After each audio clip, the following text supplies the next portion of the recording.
What's up, y'all? This is J.M. Robertson checking in for Joe Doos Clothiers with the Inspired by Life, Art, and Dreams podcast. Thank you all for giving us an ear. It's only right that I greet you all the right way. So I'll say good morning, good afternoon, good evening, good night to wherever you are in the world listening to us right now. Thank you.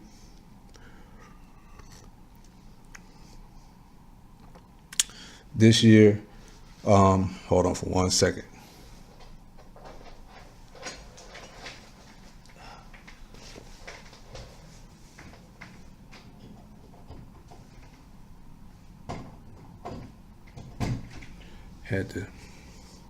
There we go.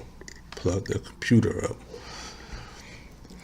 This year we thought it'd be a good idea to give you all the video component to be attached to the podcast. So if you wanted to see my beautiful face, you'll be able to do that as well as listen hands-free without having to pay attention to the video. You can just listen to the podcast. Thank you all again for checking this out and giving us an ear.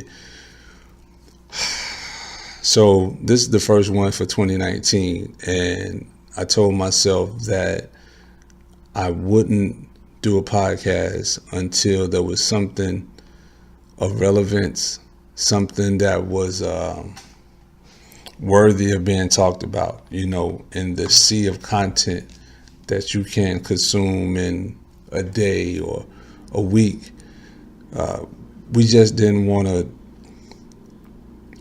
continue to just put anything out for sake of just putting it out. So there were a couple of things that I could have spoken on that would have just been like everybody else speaking on it. At some point you just get tired of listening to it and you want to listen to something else or do something else. I love how content can be consumed, but sometimes it's just so much that, you just get tired of it. So there were a couple of things. I'll run down the list of a couple of things that I thought about speaking on, but I didn't. This is the right topic though. So I'm going to have to refer back to my notes because it was far too much stuff that I could have spoken on that I just chose not to. The first one, I think the ongoing White House mess could have easily been spoken about and just run into the ground. I think there's enough coverage on it without my voice, and I think we have an upcoming election to pay pretty close attention to with some of the voter suppression tactics that have been used and still having the Electoral College. I just chose not to speak on that. The R. Kelly situation, if you're in that life or if you pay attention to that mess, which it truly is a mess, I decided not to touch on that topic. Like I wrote that myself. The 21 Savage thing I felt some type of way and I did it, but maybe that's the unreleased tapes. I didn't want to release that because it was sort of like emotional, and it was right around the time of the Super Bowl. So I was still in my feelings about the Super Bowl. So, and that whole, we're not watching it protest of the Super Bowl, but then Cap got his money, but it still was like, the Robert Kraft situation. That was a nice one too. Now down there in Florida, you know what I mean? Coming after the Super Bowl, kicking it like that, and then. So I said, well, that was all negativity, and I didn't always want to be the person that's like the bearer of bad news. So I'm like, you know what? Let me talk about some good stuff. So I started paying attention to some of the good things that was happening around me, and I encourage you to try that. Put yourself around some good energy, some really good energy. It's next level. But So I had a friend, associate. I met this young man like maybe last year, and he has an album out, and I like the way he's going about his business. His name is J. Rain.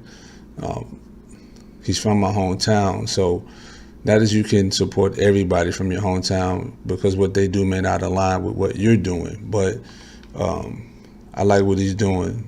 Intelligent guy. So he has an album out. Check him out on iTunes platforms and different things. J. Rain.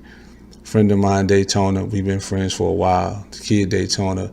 He has he's traveling the world right now independently and doing some really good things. So shout out Daytona. But I know, and I have several friends they have businesses that are thriving, whether they're in corporate positions or whether they own businesses. They're doing their thing. So that's always a good thing for me.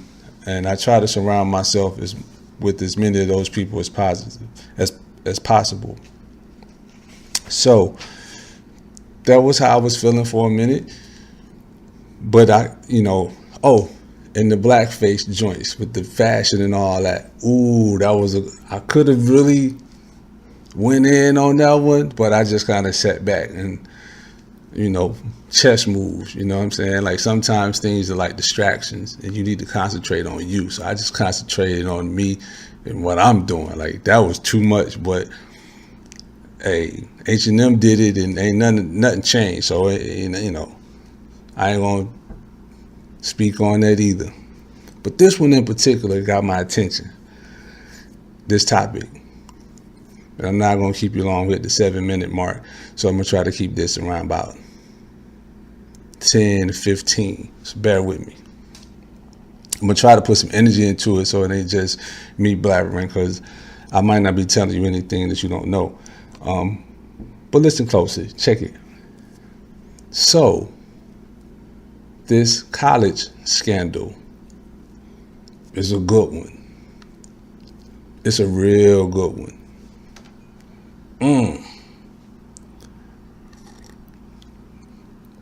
Some of you may be familiar with what happened or what is happening because the case is still very fresh.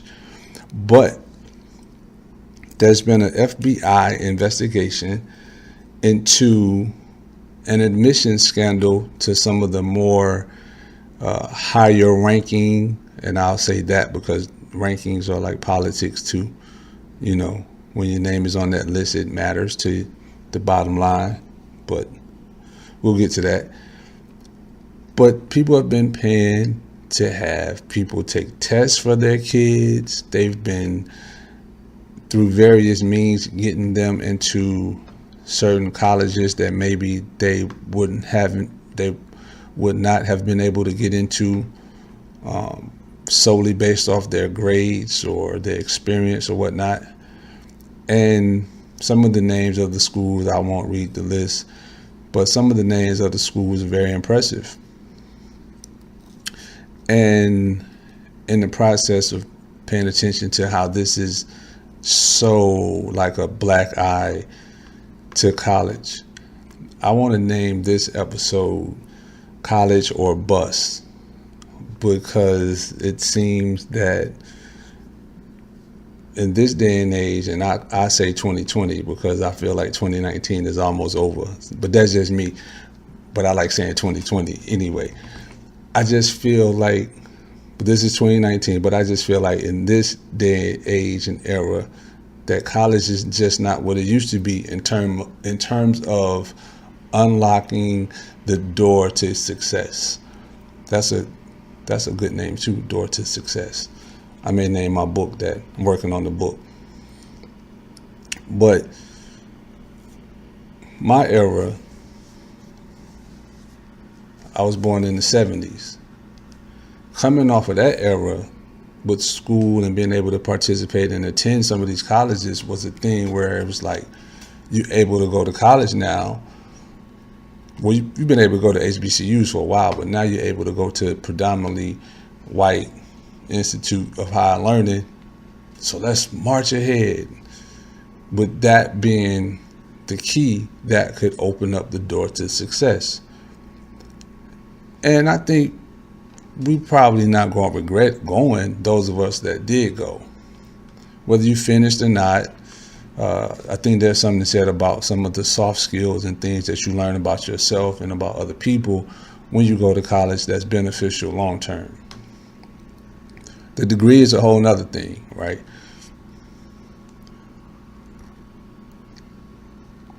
I shouldn't be drinking this close to the computer, but I'm living on the edge right now.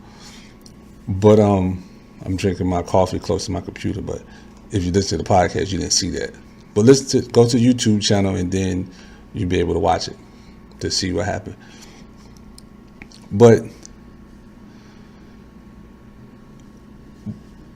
seeing this cheating scandal unravel when some of us went to school, used our degrees the best we could to get ahead, to see how this intricate scheme to place undeserving kids and game the system in positions that they probably shouldn't have been in, whether that's a job or whether that's a seat at a prestigious university or college institution of higher learning, was an eye-opener to me. And I'll tell you why. A friend of mine, I met her some time ago, and I won't call names, right? But she posted something on Facebook, and it was a post from a young lady that was a writer. So she wrote the essay, she wrote the thesis, she wrote the resume, she positioned herself to be in a position, pause, like I don't know how to say that, but she positioned herself to take advantage of these opportunities. And it was interesting because to see her post detail how that pipeline kind of works, it kind of just confirmed what I already was thinking, but it was good to see somebody who was like on the inside, so to speak, saying that. And I won't keep you much longer, but I just wanted to run this down, break it down. It's been looked upon by society that sometimes HBCUs, the education received at these places are not as good as some of the education at these other schools. One, I never believed that, because I felt like that was media training as well, to kind of force that narrative, which goes back into black people probably are not as smart as some other people. That's kind of how you drill that and get that inferiority complex started. Also, there was another study that came out that says black educational systems predominantly black educational systems receive $23 billion less than those of their non-black counterparts. It's a big number too. So I started thinking about other things and piecing things together as I read this article. And I can't say enough about the young lady who had the courage to even say that, so my friend could post it. But it got me thinking about when I was substitute teaching in Tuscaloosa. And yes, I substitute taught. Hell of a teacher, right? I believe. I love helping.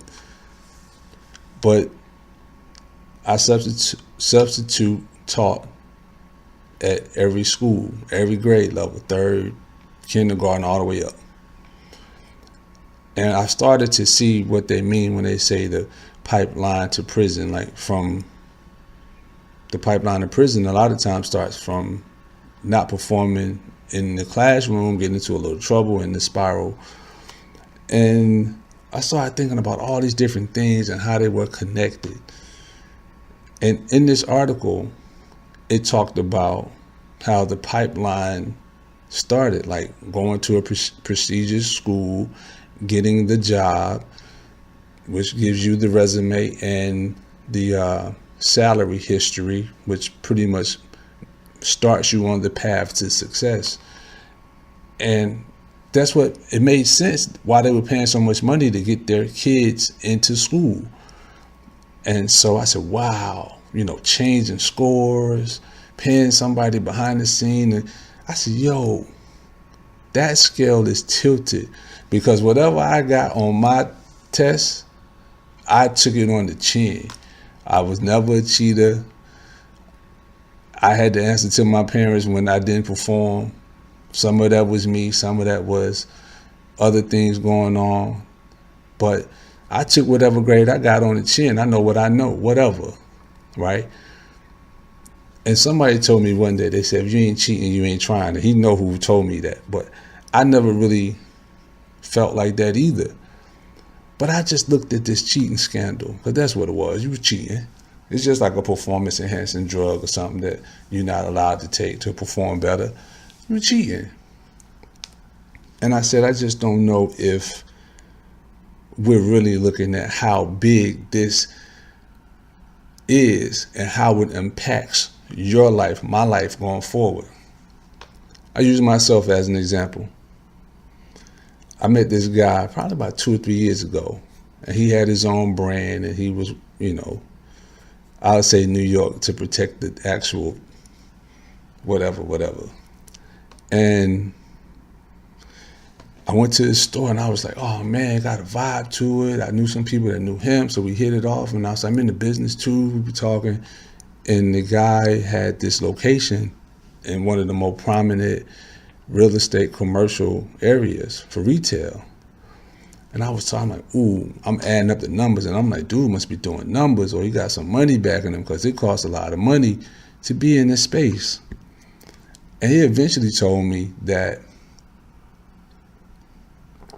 he knew the guy that was the leasing agent and gave him this location for like 6 months just to see how he would do. And I said, whoa, that's big. Coming up on Christmas, you already got the store, like you just got the alley-oop. I'm like, man. Needless to say, he didn't make it. Retail is a tough business, especially with brick and mortar.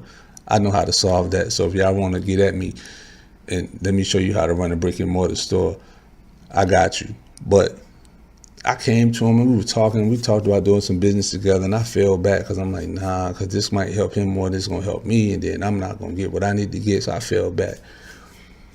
But the mere fact that he had somebody who can alley-oop him like that, and that's just one example, right?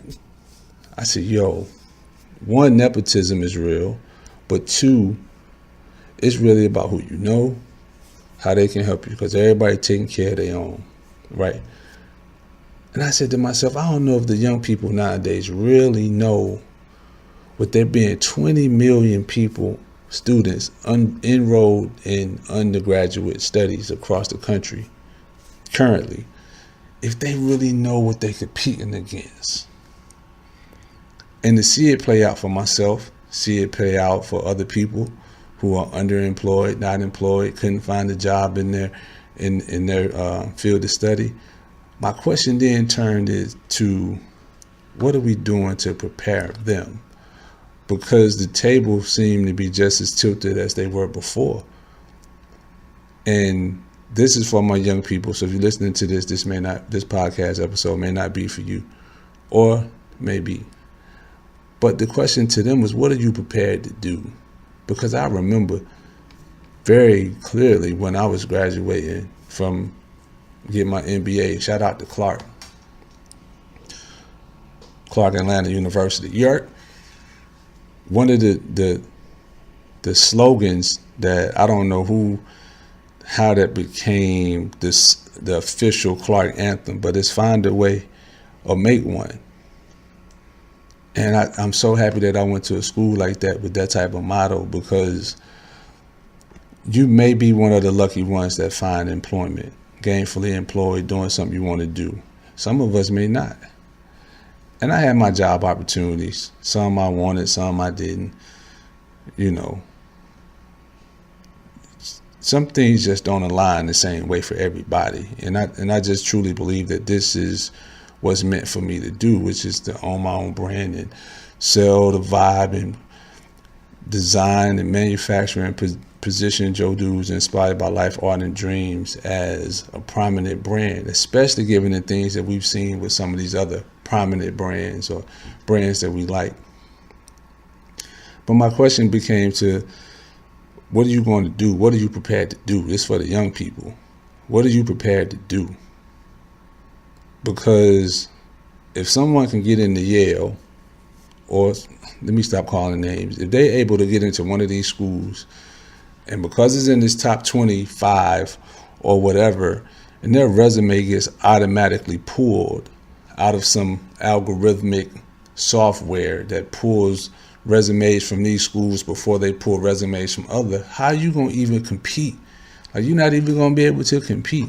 So with that being said, I'm like, is it college or bust right now? Is it still that? What's your college degree worth?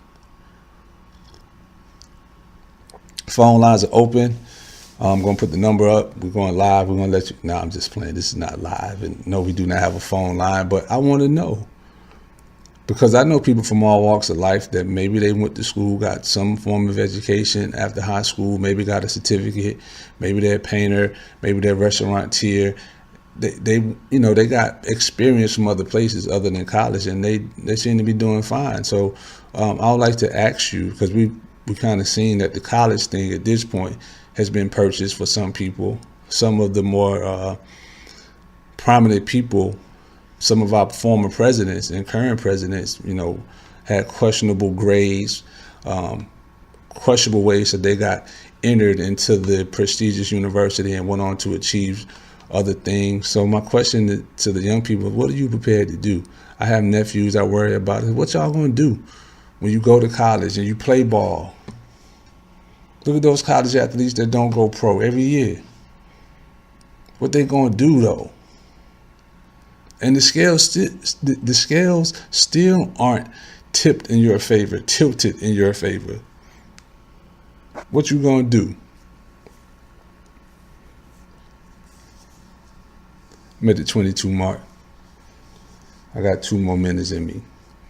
Just a little longer episode. Break it up. Watch it. Listen. But come on, y'all. Y'all not in. I'm going to give you this example and I'm going to ride out. I'm going to wrap it up and find me some closing remarks and I'm gone. Make sure you go by joedues.com, JOEDUES.com. Check it out. We're in the new studio. In the process of some other business ventures that I'm eager, and I'm so happy to be finally being able to share some of this good news with some people. But I'm going to get my ducks in a row type of person before I talk about it. So we're working on the new spring and summer stuff. Hopefully there'll be some things in there that you want to buy and purchase and continue to support the brand. I'll be doing more of these video audio components to kind of continue to push myself as well as the brand forward. So thank y'all for listening. This example, just say coming out of college, you're able to get a job making 50, 75,000. We say 50 for sake of numbers. Somebody else gets a job making 150. Same resume, same school, different school, whatever. But if they make 3 times what you make over the course of 3 years, that's a lot of money. And that's how the disparity in wealth continues to have its cycle unremoved. College, I don't want this to come across as I'm pro entrepreneurship and anti-college, because I'm not. College is a beautiful, fertile ground for minds that are willing and able to go there. In some cases, those that even shouldn't have been there are able to go there and enjoy it. I have friends that didn't finish. I have friends that finished. I have friends that didn't use their degree. I had friends that didn't go pro. I have friends that were whatever. But finding the lane is something that we all have to do. There's so many ways nowadays to take advantage of opportunities, more so than I believe we had. The information is there. The opportunities are there, depending on how you look at it. I just want to encourage people, especially as you have young kids that get ready to, I guess that's my cue, my siren at the 25-minute mark. But pray for whatever's going on out there. But let's look at some other opportunities for some of these young people. because we can see that, yeah, that system seems to be a guaranteed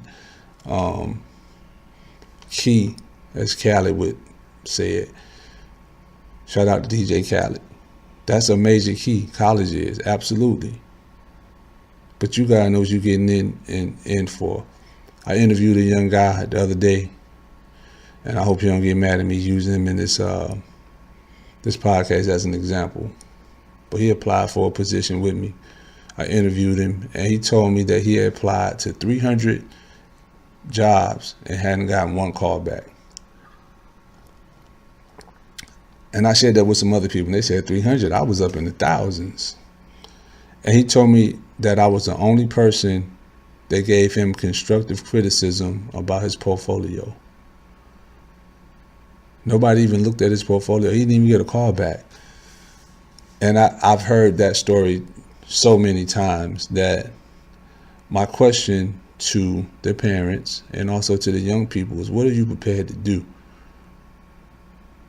You know, there's so many talented young people out here that are afraid to start their own business. They're afraid to start at the bottom. You don't have to go to college to learn how to run a restaurant. You really can learn on the fly. Go get a job as a busboy and work your way up. They pay good money for people to manage restaurants. So I just think we have to expand past just the college or bus. I know people that make money with a camera. Several that make good money with a camera. I'm just saying that there are more ways to skin the cat.